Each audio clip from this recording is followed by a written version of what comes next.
University of Delhi, Bihar, the lost, found and still searching identity. I think I'm audible. Yeah, I think I'm audible. सबसे पहले मैं मंच पर जितने भी गुरुजन हैं उन्हें प्रणाम करना चाहता हूँ.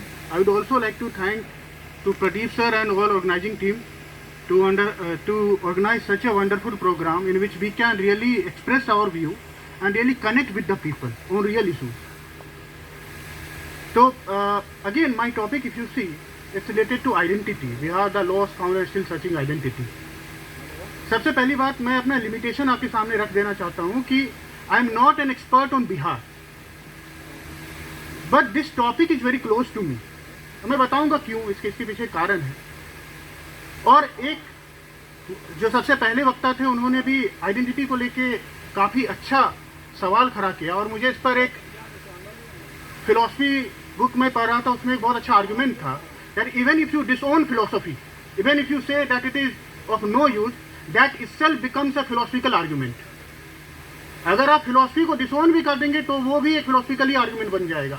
Similarly I think even if we here are thinking about that there does not exist in reality a Bihari identity, that itself is a kind of, I think, a talk on this bigger broader discourse of Bihar.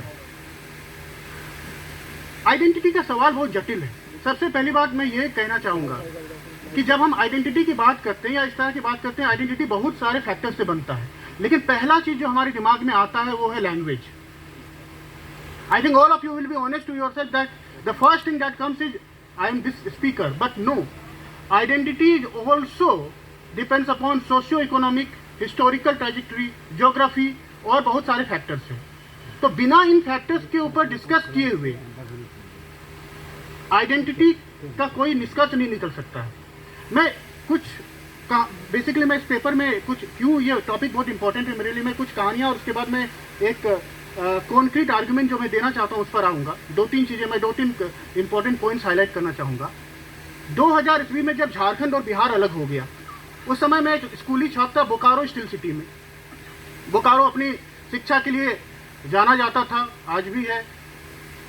उसी समय मैंने ये चीज़ observe किया सबसे पहली बार कि 2004-05 से वहाँ पर लोग बिहारी को गाली देने लगे कि तुम बाहरी हो, तुम बिहारी हो. मुझे ये चीज़ समझ में नहीं आया कि जो कुछ साल पहले तक बिहार का हिस्सा था, हर जगह वो बिहार लिखते थे, अचानक डिवीजन होने के बाद क्या हुआ कि वो एक अलग तरह की आइडेंटिटी उनमें आ गई और वो बाहरी और इस तरह की बातें बोलने लगी. एक तो ये चीज़ था. बहुत सारे आर्गुमेंट होते थे. उन्होंने एक बार, एक लड़के ने मुझे ऐसा बात बोला, अभी तक मुझे याद है, that you have history but we have present.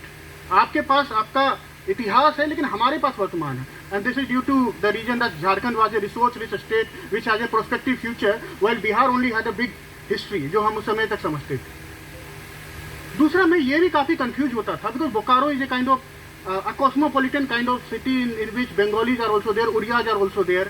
तो मैं देखता था कि बंगाली कल्चर से भी जो मेरी जो पर्सनल मैथिली कल्चर है बहुत सारी चीज़ों मैच करती है. तो मैं सोचता था हम बंगाल का हिस्सा क्यों नहीं है, बिहार का क्यों हिस्सा है. मतलब ये एक आता था कि काफ़ी डिफरेंट है. तो जहाँ तक सिमिलैरिटीज़ की बात है, तो सिमिलैरिटीज़ उस जगह भी आपकी है जो कि आज आप जिस स्टेट का हिस्सा ना हो.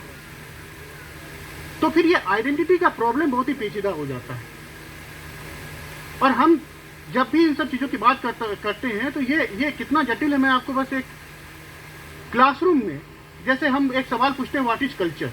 मैं एक सवाल हमेशा पूछता हूँ कि आप इंडियन कल्चर बोलते हो. इंडियन कल्चर अगर है तो पंजाबी कल्चर क्या है, गुजराती कल्चर क्या है, अगर कुछ इंडियन कल्चर है, या फिर इंडिया एक सिविलाइजेशन है, इंडियन सिविलाइजेशन बोलना चाहिए, कल्चर इनअप्रोप्रिएट वर्ड है उसके लिए.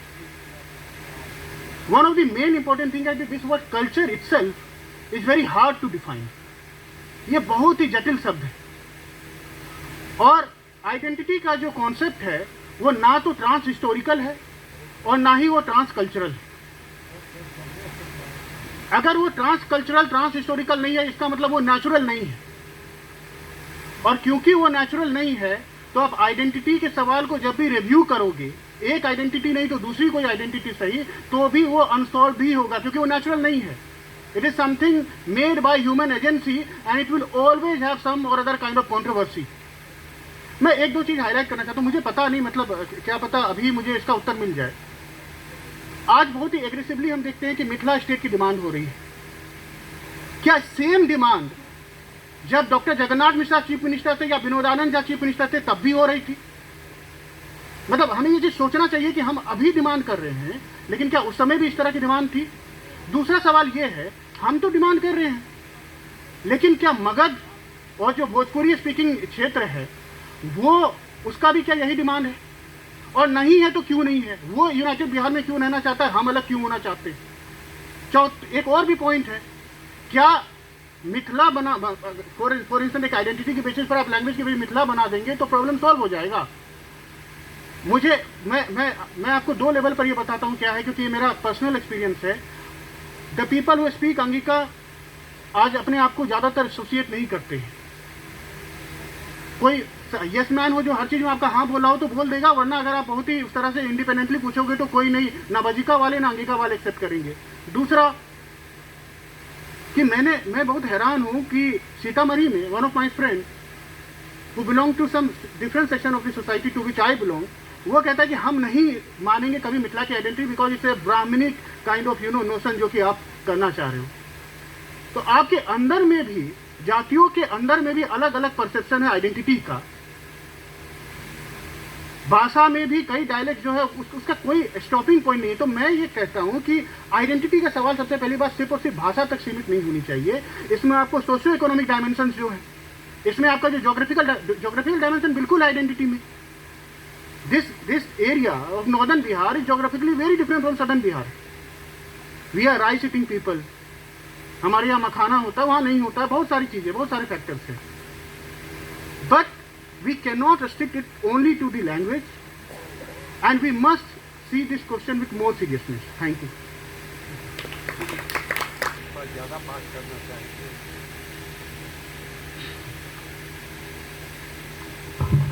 सॉरी, इस पर ज़्यादा प्रश्न शायद अब बोलिए।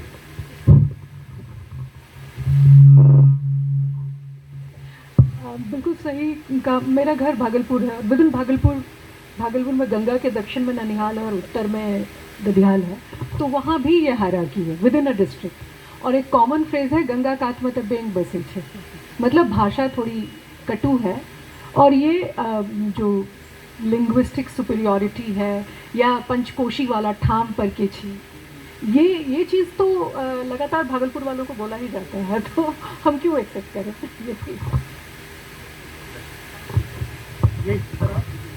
नहीं, ये बात बिल्कुल सही है, क्योंकि मुझे लगता है कि इसका कोई अंत नहीं है।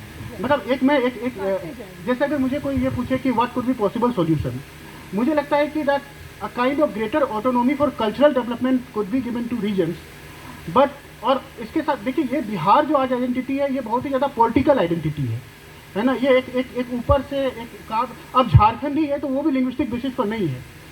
और ये अभी झारखंड का एक डिमांड है, मुझे लगता है कि that 2 district of West Bengal, Purulia और बांकुरा उनका हिस्सा होना चाहिए। और वो लिंग्विस्टिक पर नहीं, वो ट्राइबल बेल्ट है बंगाल के। और झारखंड का डिमांड ये था कि जो ट्राइबल एरिया बिहार और बंगाल के वो झारखंड का हिस्सा होना चाहिए। So still JMM is demanding, कभी आए बगाए वो कहते रहते हैं कि पुरुलिया और बांकुरा अभी तक हमें मिला नहीं। तो वहाँ पर वो ट्राइब बेसिस हो गया है कि जो ट्राइबल पॉपुलेशन है और वो पॉपुलेशन जो है हमारे स्टेट का डिमांड है। लेकिन हम ये कह नहीं सकते कल को झारखंड के पॉलिटिक्स में कोई संथाल वर्सेस खोटा वर्सेस कुछ आग लगा दे और फिर वो आइडेंटिटी का इशू बन जाए। तो इसे वेरी डायनामिक कैटेगरी, ये हमेशा चेंज होते रहता है, ये एक जगह स्थायी नहीं रह सकता। 50% गवर्नमेंट जो है वो यहाँ के IAS संभाल रहे हैं। I am from UP. मुझे ये कहते हुए प्राउड होता है कि वहाँ हमारे जो chief adviser to Yogi ji हैं वो आलोक कुमार जी पटना के हैं। उन्होंने BTech की IIT कानपुर से। वो भी मुझे कह रहे थे अरे कहाँ जा रहे हो, बिहार फंस जाओगे, ये वो, यूपी में भी तो तुम डायरेक्टर हो, वहाँ भी तो प्रिंसिपल में जा रहे हो। इसके अलावा मैं बहुत से IAS जो कि इसी आसपास की जोन के उनके कांटेक्ट में अभी आया हूँ। तो ऐसा क्या है कि हम केवल IAS के नाम पे ही हम ये कह रहे हैं, जब तक हम अपने को अपलिफ्ट नहीं करेंगे गांव के परिवेश से शहर को, ये कि लोग बिहार आना शुरू कर दें। Why we are moving towards south. हम महाराष्ट्र भाग रहे हैं, हम कर्नाटका भाग रहे हैं, हम हैदराबाद भाग रहे हैं। ये ऐसा क्यों है? Because everyone is getting more opportunity in that area. Why opportunity is missing in Bihar? Bihar is totally trapped in politics. हम बड़ी बड़ी बातें कर रहे हैं, लेकिन हम जब उन सब चीजों को धरातल पे लाने लगेंगे तो हमें मजा आएगा। आज जो बच्चा हमारे यहाँ इंजीनियरिंग कर रहा है वो भी बिहार के नाम पे मुझसे लड़ रहा है, वो भी मुझसे रिस्पेक्ट मांग रहा है। उसे यही नहीं मालूम मैं एज अ गार्जियन उसके भविष्य को उज्जवल बनाने के लिए आया हूं।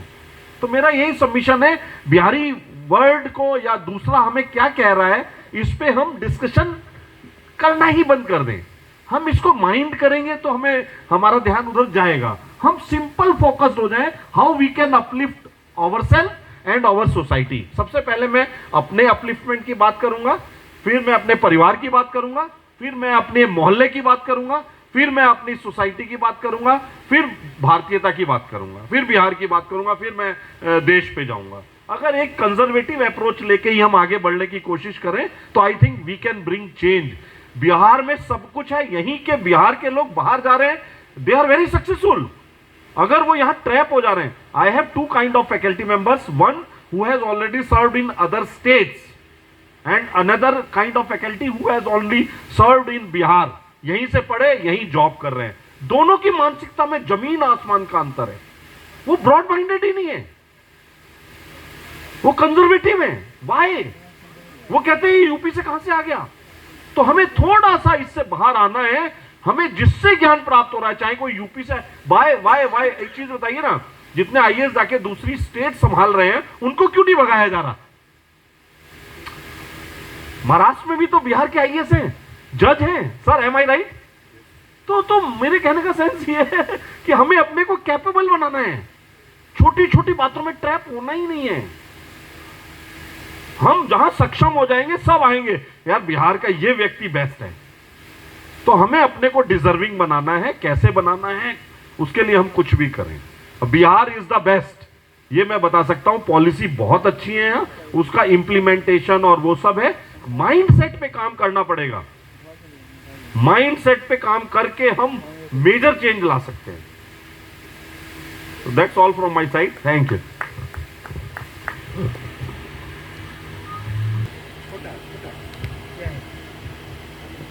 I just have a comment, but first of all, I'd like to thank you for this very rousing kind of talk on the issue of identity. And also, I would like to thank sir for bringing up a very pertinent point as to what is it to reclaim Bihari identity. But at the same time, there are some historical injustices that have been meted out to Bihar. So, flight equalization policy, if I'm sure all of you are aware of it, is a kind of a landmark decision which changed the destiny of Bihar per se. That is one. At the same time, when we speak of the Bihari ethnic pride, it's a bit complicated because for the, as ma'am was talking about, the real condition of Bihar when it comes to child marriage or various social indices. It's very important to also note that there are various cleavages in the society which divide a privileged section from the non-privileged, right? And the kind of rant towards the non-privileged is then associated with Bihari identity, whereas the people who are privileged in terms of caste, mostly caste and not class, we tend to muddle these up. But the point here is that with caste there comes this kind of superiority, and also this issue of Mithila as an identity based region is also, I think, based on that we want to the people of Mithila want to distinguish themselves from the rest of Bihar, which perhaps does not have that kind of a print culture, a kind of a literary culture per se. So there are larger issues also at play that we have to keep in mind. The kind of attacks that take place on Biharis in Bombay is based mostly to the working class migrants, right? In Bengal as well, there is a kind of saying that a Bihari's brain is at his knees, right? That's what upper caste Bengalis say. But the same Bengalis have great reverence for Marwaris or upper caste Biharis. So this is just something to bring this to the table as well. Thank you. Sir, again I would like to speak. Please, बहुत important discussion है. Be very brief. Please forgive me for this. Sir, नहीं दिखेगा। हमारे ऊपर जितने attack हो, कुछ हो, why I am feeling proud to sitting among all of you. मैं कॉलेज का काम छोड़ छोड़ के आ रहा हूँ, सर के चरण छूता हूँ, ये मना करते हैं। प्रदीप सर यहाँ बैठे होंगे, उनकी इतनी इज्जत करता हूँ, यानी मतलब कितना ज्ञान बट रहा है यहाँ। तो वी आर द बेस्ट। मुझे ऐसा लगता है, मेरे लिए I am very fortunate that I M among all of you. तो देखिए, अब हीरे की पहचान जौहरी को होगी। हीरे की पहचान अगर आप किसी ऐसे अनपढ़ जाहिल या कंजर्वेटिव माइंड से पूछोगे, वो यही कहेगा बिहारी का दिमाग यहाँ होता है। तो वो जो बोल रहे हैं बार्किंग डॉग सेल्डम बाइट, उनको छोड़ना पड़ेगा हमें अपने को अपलिफ्टमेंट करना है। हमें टोटल फोकस हो जाना है कि आज ये 4 लोग खड़े होकर जो मुझे कुछ बोल रहे हैं, मैं इतना सक्षम बनूंगा कि they can not speak in front me. मैं इसलिए कोट करना चाहता हूं, यूपी और बिहार को मैं ज्यादा अलग नहीं मानता। यूपी में भी कास्टिज्म था, यूपी में भी लगभग मिलती जुलती प्रॉब्लम थी। अर्ली मैरिज की बात की मैम ने, या जितनी प्रॉब्लम की बात हो रही है सब मैं यूपी में देख चुका हूं। लेकिन यूपी कितनी तेजी से आगे आ रहा है, आज जातिवाद से वो बाहर निकल के आ रहा है। यूपी एक प्रोग्रेसिव स्टेट में आ रहा है। क्या यूपी वालों को नहीं मार के भगाया जाता? तो मैं केवल ये कहना चाह रहा हूं कि हमें अपने को कैसे सक्षम बनाना है। आज अगला ज्ञानोत्सव में हम यही थीम लेके चले कि बिहार को हम कैसे अपलिफ्ट कर दें कि लोग बिहार में काम करने आने लगे। तो उसकी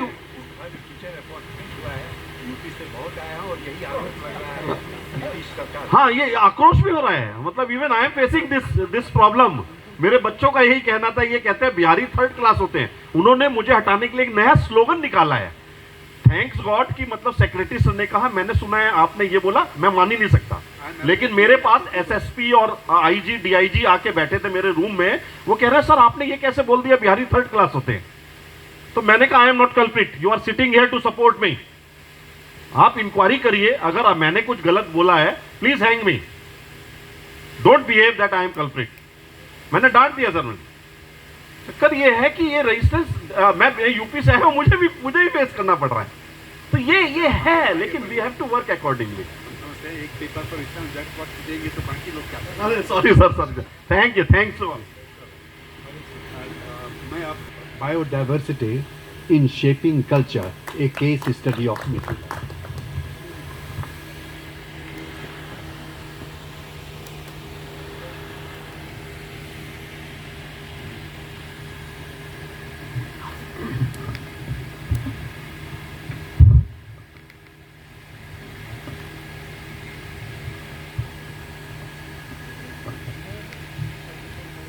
यहाँ सोशल साइंस के जो अग्रणी लोग हैं, उनका वो लोग ज़्यादा हैं। मैं एक हिसाब से इंट्रूडर हूँ, लेकिन जो मैं बताने जा रहा हूँ वो इक्वली एप्लीकेबल। चलिए, मेरे पास 100 से ऊपर स्लाइड है, लेकिन मैं जल्दी कोशिश करूँगा अपनी बातों को करने की। चलिए आगे बढ़िए। हाँ, role of biodiversity in shaping culture, a case study of Mithila region. Climate of a region coupled with associated environmental attributes help create a biodiverse system। ठीक है, ये पढ़ा नहीं जा रहा है। मैं यहाँ की जो विशेषता है, खास करके बोटेनिकल जो विशेषता है इस क्षेत्र में, तो क्या कारण है, वो किस तरह से हमारी संस्कृति का अंग हो गए हैं, ये चीज़ें हो गई हैं, मैं उनकी ओर आना चाहूँगा। बायोडाइवर्सिटी, खास करके मैं बायोडाइवर्सिटी क्या है, कल्चर क्या है, उसके बाद मैं आता हूँ।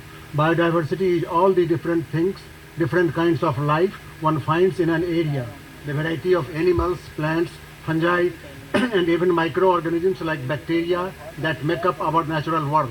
Each of these species and organisms work together in ecosystems like an intricate web to maintain balance and support life. Biodiversity supports everything in nature that we need to survive: food, clean water, medicine and shelter. हमें सभी चीज़ों की ज़रूरत होती है और वो सब मिल करके बायोडाइवर्सिटी का निर्माण करते हैं, जिनको हम देखते हैं, जिनको हम नहीं भी देखते हैं। नेक्स्ट पर अब आते हैं हम कल्चर पे थोड़ा सा। The customary beliefs, social forms and material traits of a racial, religious और सोशल ग्रुप। कल्चर क्या है हम समझते हैं। कल्चर हमारे यहाँ साइंस में, खास करके लेबोरेटरीज में, जब हम किसी माइक्रो ऑर्गेनिज्म को कल्चर करते हैं या किसी टिश्यू को ही कल्चर करते हैं, जैसे एक रॉल्फिया सर्पेंटाइना है, सर्पगंधा, सबसे पहला एक्सपेरिमेंट जो अपने देश में खास करके आर्टिफिशियल ढंग से प्लांट को उगाकर उससे फिर तरह तरह के मेटाबोलाइट्स निकालने से हुआ, डिराइव करने से हुआ, उसमें से एक सर्पगंधा है जिसको इस इलाके में सरगत कहते हैं। हम लोग खास करके वर्षा ऋतु में सर्पदंश से बचने के लिए बांधने की पटपाटी रही है हाथ पर, और ये खास करके ब्लड प्रेशर, स्नेक बाइट, इन सब वहाँ फिर डॉक्ट्रिन ऑफ सिग्नेचर लागू है प्रकृति में। जो उसकी जड़ें होती हैं वो सर्पीली होती हैं, इसीलिए डॉक्ट्रिन ऑफ सिग्नेचर आ गया। जैसे अखरोट का फ्रूट होता है, हमारी मस्तिष्क की आकृति से मिलता है, तो ये माना जाता था बहुत कि इसमें मस्तिष्क रोगों से लड़ने की दवा है। ये सारी धारणाएं पहले थी, उनका फिर एक्सपेरिमेंटल ऑब्जर्वेशन हुआ। नेक्स्ट वन, अब आइए आगे बढ़ते चलिए। अब मैं आपको सीधे आता हूँ, जहाँ फोटोग्राफ है वहाँ आइए। हाँ, मैं यहाँ शुरू करता हूँ। यहाँ बाहर के भी लोग हैं। अभी अभी कोजागरा पर्व यहाँ हुआ है, खास करके आश्विन पूर्णिमा को। कोजागरा मतलब कह जागरती, उस रात को जागता कौन है। पूरे देश में यह पर्व मनाया जाता है, लेकिन इस इलाके में इसका सीधा सीधा जुड़ाव आपको मखाने के साथ है। मखाना आप जानते हैं, मिथिला क्षेत्र के जो लोग भी हैं, यहाँ की एक्सक्लूसिव फसल है जो यहाँ के वाटर बॉडीज में होती है। यहाँ की जो सॉइल क्वालिटी है स्टैग्नेंट वाटर में खास करके, और यह हमारे जीवन का ये अंग है। अभी कोजागरा पर्व, मिथिला में हम कोजागरा पर्व की कल्पना बिना मखाने के नहीं कर सकते हैं। लड़की वालों के यहाँ से लड़के वालों को भेजा जाता है, और अब it has been experimentally proved कि ये स्पर्मेटोजेनिक इसका एक्शन होता है, और संतानोत्पत्ति में ये बहुत ही कारगर है। आयुर्वेद में ये एजम्पशन पहले से था, now it has been experimentally proved. Next बढ़िए, हाँ बढ़ते चलिए। हाँ ये देखिए, अब मैं जो दिखा रहा हूँ आपको कमल है, लोटस है। आप जानते हैं भारत का ये नेशनल फ्लावर भी है, और ये आपको खास करके एटर्निटी का सिंबल है, ब्यूटी का सिंबल है। और यहाँ पर खास करके दो तरह का, एक पिंक लोटस और एक वाइट लोटस, दोनों पाया जाता है यहाँ पर। और हाल तक जिस अंधरा ठाड़ी की चर्चा अभी हो रही थी, वहाँ जो मंदिर का जो पोखरा है उसमें अष्टदल, शतदल, सहस्रदल, 1000 पेटल लोटस भी होते थे। आज की तारीख में नहीं हो रहा है, लेकिन साउथ इंडिया में अभी भी हो रहा है। नेक्स्ट वन, आगे बढ़िए। हाँ, ये आपका मखाना है। जिन लोगों ने हाल तक, या अभी भी ये नोशन है मिथिला के बाहर कि ये लोटस का प्रोडक्ट है, मखाना जो है सो लोटस का प्रोडक्ट है, लेकिन हम लोग इस जो ये एक धारणा है इसको दूर करने में लगे हुए हैं कि दोनों इंडिपेंडेंट प्लांट्स हैं। बोटेनिकली सेम फैमिली है निम्फिएसी, लेकिन ये अलग अलग प्लांट है। ये यूरेल फेरोक्स इसको बोलते हैं। ये ग्रीक मिथक की देवी यूरेल, जिनकी आकृति बहुत ही भयावनी है, उसकी आकृति से ये मिलता जुलता है। इसका जो स्पाइन है, लेकिन ये सेपरेट है, और हमारा लोटस सेपरेट है। बहुत अच्छे जर्नल्स में भी और नेट पर तो ये पूरी सूचना भरी हुई है कि ये लोटस का प्रोडक्ट है, ये जो नहीं है। नेक्स्ट वन, अब आप देखिए किस तरह से ये ग्रेजुअली हमारे खास करके वेडिंग सीजन में अब आम तौर पर लड़की पक्ष के जो लोग हैं बाराती के स्वागत में इसकी माला लेकर के खड़े रहते हैं। ये पहले नहीं था, लेकिन ये अब धीरे धीरे प्रचलन होता जा रहा है, रिवाज होता जा रहा है। नेक्स्ट वन, आगे बढ़िए। ये मैं एक दिखा रहा हूँ कि जिन लोगों ने नहीं देखा है कि मखाना कैसा होता है, आप फ्रांस से हैं, जिन लोगों ने नहीं देखा है कि मखाना का प्लांट कैसा होता है वो इसको देख सकते हैं। किस तरह से एक पोखरा जो ट्रेडिशनली बीच में जाट भी है, इसका मतलब है कि इसका यज्ञ हुआ होगा। आमतौर पर ये चौर और वेटलैंड्स में होता है, लेकिन एक ऐसा पोखरा जिसमें कि लोग स्नान वगैरह करते हैं, जिसका यज्ञ वो भी इकोनॉमिक कंपल्सन के चलते अब मखाना इसमें हो रहा है, और बीच में लोग जगह छोड़ रहे हैं। कैसे ट्रांसफॉर्म हो रहा है, हमारी इकोनॉमी को कैसे इन्फ्लुएंस कर रहा है। मखाना सिस्टम में खास करके सिंघी, मांगुर, कबई जैसी मछलियाँ होती हैं जो कि डेट्रिटिवोरस हैं, जो कि न्यूट्रिएंट रिच जो हमारे डेट्रिटस है, और ये एयर ब्रीदिंग है, ऊपर आकर के सांस लेती हैं। ऐसी मछलियाँ आमतौर पर होती हैं। लेकिन अब ब्लू रिवॉल्यूशन को सक्सेसफुल बनाने के लिए देश में जो कोई भी हमारा सिस्टम है, उस सिस्टम में मछली का उत्पादन बढ़ाने के लिए ये हो रहा है। आप देखिए इसमें बीच में जगह छोड़ी हुई है, खास करके जो हमारी कल्चर फिशेज हैं उनको करने के लिए, रोहू, कतला, मृगल के लिए अब ये आमतौर पर ये प्रैक्टिस किया जा रहा है। नेक्स्ट वन, अब आप देखिए किस तरह से यहाँ पर बहुत लोग साहित्य और संस्कृति के लोग हैं। हमारे यहाँ जो जय जय भैरवी जो गीत है यहाँ का बहुत ही प्रमुख, उसमें एक आता है जलद जोग फुलकोका। तो वह फुलकोका जो है यही है, निम्फिया नवचेला, जिसको हम लोग भेंट भी कहते हैं, और ये कोका है। आप देखिए किस तरह से इसका उजला फूल होता है। बहुत जगह जिन लोगों ने कमल को नहीं देखा है, इसको कमल मान करके इसको भी, और ये जो है दूसरा जो एक है लाल वेराइटी का, उसको लोग लोटस मान करके उससे पूजा वगैरह करते हैं। नेक्स्ट वन, चौथ चंद्र का जो पर्व है उस दिन खास तौर पर तो इसको चढ़ाया जाता है। अब हम आते हैं, एक प्लांट है कोढ़िला, जिसको कि हम लोग एस्किनोमीन बोलते हैं बॉटनी की भाषा में। ये it has got the lightest would known, सबसे हल्का कास्ट इसी का होता है, और इससे हमारे यहाँ जितना भी मौड़ है, पाग है, जितनी भी ये सारी चीज़ें बनती हैं। और ये खास करके हमारा जो रूट में जो नोड्यूल्स होते हैं खास करके बायोलॉजिकल नाइट्रोजन फिक्सेशन के लिए, उसकी जगह पर इसमें स्टेम में नोडुलेशन होते हैं, चूँकि वाटर लॉग कंडीशन में ये होता है। और वंस अपॉन ए टाइम, यहाँ हिस्ट्री के भी प्रोफेसर लोग बैठे हुए हैं, सर लोग, तो वंस अपॉन ए टाइम ये ब्रिटिश राज का सिंबल हुआ करता था सर। ये इसका पिथ जो होता था, पिथ बोटेनिकली पिथ नहीं है लेकिन लोग उसको पिथ बोलते थे, और उसका जो हैट बनता था तो अंग्रेज ऑफिसर लोग उसको इसका यहाँ का जो स्कॉर्चिंग हीट है उसका सामना नहीं कर पाते थे, तो इसका ये हैट बनता था। नेक्स्ट वन, आगे बढ़ते चलिए। हाँ, ये देखिए, अब हमारा नेक्स्ट टू मखाना इस इलाके में सिंघाड़ा है। सिंघाड़ा भी हमारे जीवन चर्या का अंग है एक हिसाब से, और सिंघाड़ा वैसे पैन इंडियन है, सब जगह देश में उगाया जाता है इसको, लेकिन मखाना केवल लोकलाइज्ड है यहाँ के 10 जिलों में। और वैसे ये पाया जाता है खास करके पूरे हिमालयाज में, starting from north western lakes of Kashmir up to north eastern lakes of Manipur. लेकिन और जगह कहीं भी लावा नहीं बनता है, लावा इसी इलाके में बनता है। और यहाँ के जो मछुआरे हैं, यहाँ पूर्णिया के भी लोग अभी आए हुए थे, तो होता है यहाँ पर आपको खास करके नेपाल के बॉर्डरिंग डिस्ट्रिक्ट से लेकर के उधर कटिहार और इवन बांग्लादेश तक, मालदा के इलाके में, पश्चिम बंगाल में भी। लेकिन इसका जो लावा बनता है वो इसी इलाके में बनता है। और यहीं के जो मछुआरे भाई हैं, खास करके 2 डिस्ट्रिक्ट दरभंगा और मधुबनी के, वो माइग्रेट करते हैं, इवन सहरसा, पूर्णिया, कटिहार में माइग्रेट करते हैं, और वहाँ लावा बनाने का जो काम है वो वही लोग करते हैं, उसी में उनको महारत हासिल है। तो नेक्स्ट वन, आगे बढ़िए, बढ़ाते चलिए। हाँ, अब मैं आता हूँ इस इलाके में, यहाँ जो विवाह होता है तो उसमें हमारा जो आम और महुआ का जो पेड़ है, एक साथ दोनों को पूजने की परिपाटी है। ये आप देखिए किस तरह से, और एक ये है फोटोग्राफ है आपको मंगरौनी के मंदिर में। आप देखिए किस तरह से आम और महुआ के जो पेड़ हैं 3 जगह पर एक साथ, लगता है कि ये इंक्लाइंड हैं। और इस इलाके में एक और विशेषता है कि यहाँ पर जो बीजू आम का पेड़ है उसी से हम शुद्धा संस्कार करते हैं। कलमी आम बाद का आया हुआ है, मैं समझता हूँ कि इंग्लिश मुगल पीरियड में कलमी आम ग्राफ्टिंग बनाने की परिपाटी यहाँ आई, उससे पहले ये केवल बीजू आम से करने की परिपाटी थी।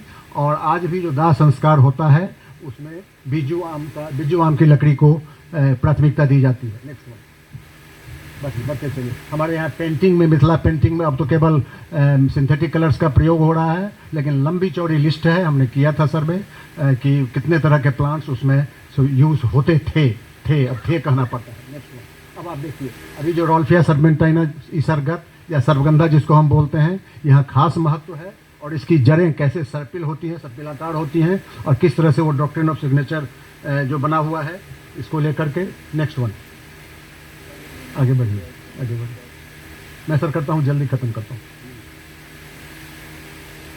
हाँ, अब मैं जिस प्लांट पर आता हूँ वो यहाँ है कतरा झाड़। यहाँ रहने दीजिए।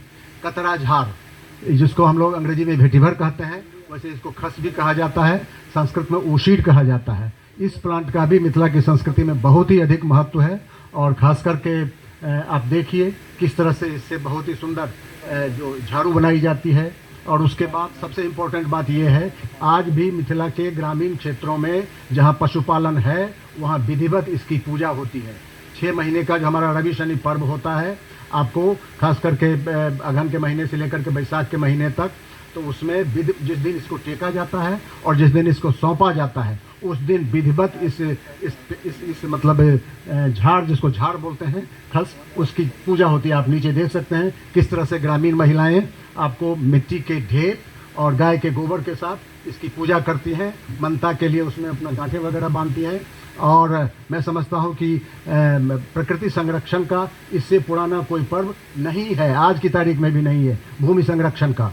और थाईलैंड के राजा 2 साल पहले तक थे, भूमिबोल अतुल्य तेज, वहाँ उन्होंने इसको रॉयल पैट्रोनेज दिया था। और वहाँ केवल एक प्लांट पर 7 अंतर्राष्ट्रीय सम्मेलन हो चुके हैं। थाईलैंड के राजा थे, अब वो मर चुके हैं, लेकिन उनका जो कंट्रीब्यूशन था टुवार्ड्स सॉइल फर्टिलिटी, खास करके वेटिवर के प्रयोग से, उसके रिकॉग्निशन में उनका जो डेट ऑफ बर्थ है, खास करके 5 दिसंबर, उसको वर्ल्ड सॉइल डे के रूप में मनाया जाता है। तो बाहरी दुनिया भी इसका महत्व समझ रही है, लेकिन हमारे यहाँ ये एक बहुत ही प्राचीन परिपाटी आज भी जीवित है। और भूमि संरक्षण के आदि पर्व के रूप में उसको आगे बढ़ाया जाना चाहिए। इसीलिए मैं इस पर जोर देना चाहता हूँ। Next one. अब ये देखिए किस तरह से तरह तरह की आकृतियाँ, अभी पहले तो इससे आपको कंटेनर्स, आपको मौनी, पौती, बिरहड़ा वगैरह वगैरह आइटम्स बनाए जाते थे, लेकिन आज की तारीख में बहुत एक्सक्विजिट वॉल हैंगिंग्स बनाए जा रहे हैं। आप देख सकते हैं ये मतलब हाथ का ये राखी, और फिर आप देखिए किस तरह से मधुबनी ज़िले में कम से कम दो गांव ऐसे हैं, एक रामपुर है और एक रैयाम है, वहाँ इस तरह के का ये काम हो रहा है। बिहार सरकार ने बहुत सारा, भारत सरकार ने भी कई आर्टिस्ट को सम्मानित किया है। नेक्स्ट वन, आगे आगे। अब ये देखिए किस तरह से ब्रूचेट्स बनाए जा रहे हैं। सिक्की का बना ताजमहल यहाँ के ये म्यूजियम में है। किस तरह से national institute of fashion technology के स्टूडेंट्स जा करके वहाँ ट्रेनिंग प्राप्त कर रहे हैं, ये आप देख सकते हैं। Next one. अब आप आइए, मैं एक और इम्पोर्टेंट बात आपको बताता हूँ, यहाँ पर बताना भी ज़रूरी है कि अभी बिहार सरकार मिथिला रोहू, हम लोग वहाँ थे, रोहू मछली बनाई जा रही थी। हम पूरी मछली का तो फोटो नहीं ले सके। रोहू होता है, सब जगह रोहू मछली होती है, लेकिन मिथिला में जो रोहू है थोड़ा सा रेड स्टिंग लिए हुए ऊपर में, वो उसकी खास पहचान है। और जिस तरह से अभी मखाने का को जीआई टैगिंग मिली, उसी तरह से मिथिला रोहू की भी जीआई टैगिंग हो, इसके लिए सारा अभियान चलाया जा रहा है। उसके डीएनए टेस्ट भी किया जाएगा, खासकर ओरिजिनल सैंपल लेकर के। लेकिन यहाँ हमने आज ओरिजिनल सैंपल देखा था, बाद का तो हमने फोटोग्राफ लिया बनाए हुए कुटिया का, लेकिन ओरिजिनल का ले नहीं सका। तो उस पर बिहार सरकार ने अभी लंबा चौड़ा किया है, वो उस पर भी लोग लगे हुए हैं। तो रीजन स्पेसिफिक जो हमारी विशेषताएं हैं, हमारे बायोडाइवर्सिटी की विशेषताएं हैं, उनको हाईलाइट करने के लिए, उनको डॉक्यूमेंट करने के लिए सारे प्रयास किए जा रहे हैं। ये भी नेक्स्ट वन। हाँ, अब यह देखिए यहाँ पर आम की भूमि है, आम की भी बायोडाइवर्सिटी, मछली की बायोडाइवर्सिटी, धान की बायोडाइवर्सिटी आज भी इस क्षेत्र में तो देखने की चीज़ है। ये जो आम का दिखाया गया है, ये एक गांव है, दीप गांव है मधुबनी जिला में। जिस वक्त में रेलवे लाइन नहीं आई थी, मतलब 1900 के पहले, 1880 वगैरह के आसपास, लक्ष्मीश्वर सिंह उन दिनों थे महाराज, और उस समय में उससे पहले के आम के वृक्ष आज भी उस गांव में हैं। और हम लोग गार्जियंस ऑफ चंपारण जिले में बहुत अभियान चल रहा है कि 50 वर्ष से पुराने जो वृक्ष हैं उनको बचाया जाए, वृक्षों को पेंशन देने की बात हो रही है। इन बातों को यहाँ भी लागू करने की ज़रूरत है कि हमारे पुराने वृक्ष सो बचाए जा सकें। इधर आप देख सकते हैं किस तरह से भुइयाँ पूजा का है, किस तरह से प्रकृति संरक्षण आज भी यहाँ के लोग करते हैं। और हमारे यहाँ खास करके आपको जो मोरेसी फैमिली, हमारे यहाँ बॉटनी में एक फैमिली है मोरेसी, पीपल, बरगद, पाकर वगैरह जो वृक्ष हैं, इनको देव वृक्ष कहा गया है। और ये इकोलॉजी की भाषा में इसको की स्टोन स्पीसीज कहा जाता है। इसका सीधा मतलब है कि ये वृक्ष अपने लिए जो करता है वो करते हैं ये सारे वृक्ष, लेकिन इनॉर्मस अमाउंट में ये फ्रूट्स प्रोड्यूस करते हैं, सीड प्रोड्यूस करते हैं। जो अन्य जो जानवर हैं, गिलहरी है, बंदर है, और भी जानवर हैं, उनको आश्रय और उनको भोजन दोनों प्रदान करते हैं। इसीलिए हमारी संस्कृति में जो इतना पवित्र स्थान दिया गया है, उसके पीछे जो वैज्ञानिक कारण है वो ये हैं। तो प्रकृति संरक्षण, ऑक्सीजन छोड़ने का काम ये सब करते हैं। दाहिनी तरफ नीचे में आपको चंपारण में जो चंपा वृक्ष है, जिसके नाम पर, इसी चंपा वृक्ष के नाम पर चंपारण जिले का नाम है, तो इस तरह से आप देख सकते हैं। और एक साथ एक वृक्ष नहीं, 4-4, 5-5 वृक्ष लगाने की यहाँ परंपरा है। ये है हमारे सभी गाँव में। दरभंगा और लहरियासराय के ट्विन टाउन में हमने एक सर्वे किया, कम से कम 50 जगहों पर मैंने देखा कि बरगद, पीपल और पाकर के वृक्ष, एक नीम के वृक्ष एक साथ लगाए हुए हैं। तो ये जो संरक्षण की पार्टी है, बायोडाइवर्सिटी के संरक्षण की, इसको देखने की ज़रूरत है, आगे बढ़ाने की ज़रूरत है। अब मैं आता हूँ 2 प्लांट्स, खास करके ये हमारे यहाँ के नहीं हैं, मिथिला क्षेत्र के नहीं हैं, लेकिन आप देखिए बाईं ओर एक प्लांट है जिसको हम लोग बजरबट्टू बोलते हैं। और ख़ास करके पुराना जो रिकॉर्ड है, खास करके लिनिएज वाला, पंजी प्रथा वगैरह वाला, तो उसमें ताल पत्र के साथ साथ इसको ताली पत्र बोलते हैं। इसके भी पत्तों पर वो ये मतलब वंशावली वगैरह लिखी जाती थी। और ये राज दरभंगा में मैं समझता हूँ कि इसको लगाया गया था। ये मोनोकार्पिक होता है, पूरे जीवन काल में एक बार ये फलता है, फूलता है, और उसके बाद ये विदर आउट कर जाता है, मर जाता है। लेकिन राज ग्राउंड में संस्कृत यूनिवर्सिटी और मिथिला यूनिवर्सिटी और रामबाग किले और फिर इधर पीटीसी कैंपस में ये नेचुरलाइज कर गया है। इसके बहुत सारे ट्रीज अपने आप वहाँ ग्रो कर गए हैं, है कोस्टल एरिया का, लेकिन इस इलाके में ये इस्टेब्लिश हो गया है। उसकी दाहिनी तरफ मैं आपको दिखाना चाहता हूँ, सर लोग हैं यहाँ पर। सर अपने राज्य की जो राजधानी है पटना, उसका पुराना नाम पाटलिपुत्र था, पाटली वृक्ष के नाम पर था। मैं भी चाहता था कि मैं उसको देखूं, लेकिन इस बीच में जाने का मौका लगा। नया वृक्ष देख करके मैंने फ़ोटो लिया और इसको मैंने BSI को भेजा आइडेंटिफिकेशन के लिए। यही है पाटली वृक्ष, जो आमतौर पर इसमें रात के समय में फ्लावरिंग होती है, और यही पाटली वृक्ष है। बहुत कम बचा है अब वहाँ, इसी के नाम पर पटना शहर है। Next one. अब आप देखिए अरिकंचन, अरिकोच की तरकारी कैसे यहाँ बनती है। ये यहाँ का पार्ट है यहाँ के कल्चरल हेरिटेज और हमारे बायोडाइवर्सिटी हेरिटेज का। किस तरह से आप इधर और सारे प्लांट्स हैं, नीचे वही कोराइफा ये कर गया है, यहाँ नेचुरलाइज कर गया है। नेक्स्ट वन, आगे बढ़िए आगे बढ़िए। हाँ, ये मैं दिखा रहा हूँ किस तरह से वो जो भुइयाँ पूजा होती है उसमें देखिए, उसमें जो enormous amount of seeds fruits बनते हैं। तो देखिए कौवा उसकी टहनियों पर वो बैठा हुआ है। इस तरह के बहुत सारे जानवर, उनको वहाँ भोजन मिलता है। एक तरह से हम कहने को आप कह सकते हैं कि ये प्राचीन परंपरा है, लेकिन हमारी सभी प्राचीन परंपराओं में प्रकृति संरक्षण का और जैव विविधता के संरक्षण का हमारा जो संदेश है वो आगे आता है। Next one. अब आप चलिए आगे बढ़ते चलिए, बढ़िए बढ़िए। हाँ खत्म कर दें सर। हाँ चलिए आगे बढ़े, जल्दी दिखाते चलिए। हाँ एक चीज़ इससे पहले वाला। हाँ ये सर मैं ये एक इम्पॉर्टेंट ऑब्जर्वेशन मेरा है यहाँ। ये खास करके वीडियो आया था आपको फेसबुक पे, सेंट जेवियर्स कॉलेज का था।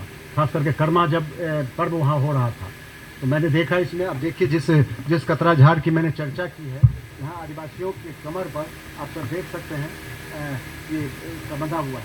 तो ये बड़े वृक्षों को पूजने की जो हमारी परंपरा है, झारखंड में आपको कर्मा या फिर साल वृक्ष वगैरह की पूजा होती है। हमारे यहाँ पीपल बरगद की पूजा होती है। लेकिन एक जो तृण है, जिसको हम लोग कतरा झाड़ बोलते हैं, वेटिवर बोलते हैं, उसके साथ एक कल्चरल कंटिन्यूम जुड़ा हुआ है। आप देखिए किस तरह से वेटिवर भी असंतृप्त रूप से वहाँ भी है।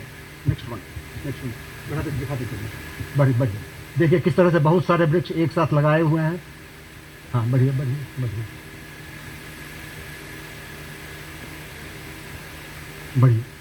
हाँ पान। हाँ एक चीज़ इससे पहले वाला आप देखिए, हमारे यहाँ पान के लिए भी ये एरिया जाना जाता है। पान, मखान, माछ वगैरह।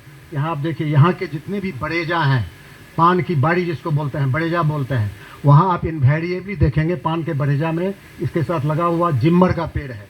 जिम्मर ये जो कि लिविंग फेंस का काम करता है। तो ये भी यहाँ की जो बायोडाइवर्सिटी है उसको ये करता है। लैनिया कोरोमेंडेलिका बॉटनिकल नाम है। आप देखिए किसी बड़ेजा की कल्पना आप बिना जिम्मर वृक्ष के नहीं कर सकते हैं। लिविंग पोल का काम करता है। Next one. अब इसी में देखिए दाहिने जब हम आम लगाते हैं तो आम के साथ जिम्मर भी लगाते हैं। जिम्मर उसको प्रोटेक्शन प्रदान करता है अगेंस्ट ग्रेजिंग बाय एनिमल्स, और बाद में फिर जिम्मर को काट के हटाते हैं और आम हमारा। नेक्स्ट बढ़िए आगे बढ़िए। चलिए हाँ ये एक सेकंड इससे पहले वाला देखिए। Sola wood as wicking material in watch industry.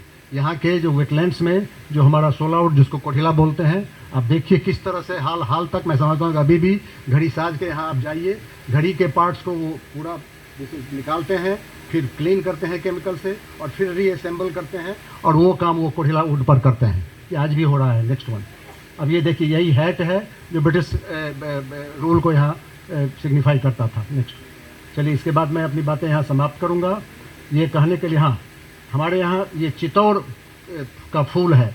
भगवान चित्रगुप्त जो हैं उनको इस इलाके में यही वाइट फ्लावर्स ऑफ चितौर चित्रक चढ़ाया जाता है। किसी ज़माने में ये कुष्ठ की दवा इससे बनाई जाती थी, और ये हमारी संस्कृति का भाग है। किसी भी देवता की पूजा किसी खास प्लांट के, किसी खास फ्लावर के नहीं होती है। ये हमारी संस्कृति का अंग है। Next one. हाँ ये देखिए आम किस तरह से अभी हाल में दीप गांव में मैंगो का आपको डिस्प्ले हुआ था। कितने तरह 200 से ऊपर आम की वैरायटी का डिस्प्ले वहाँ किया गया था। तो आज भी यह एरिया जो है मैंगो की बायोडाइवर्सिटी चलिए हो गया। ठीक है, धन्यवाद। तो मैं इसके साथ अपनी बात समाप्त करता हूँ।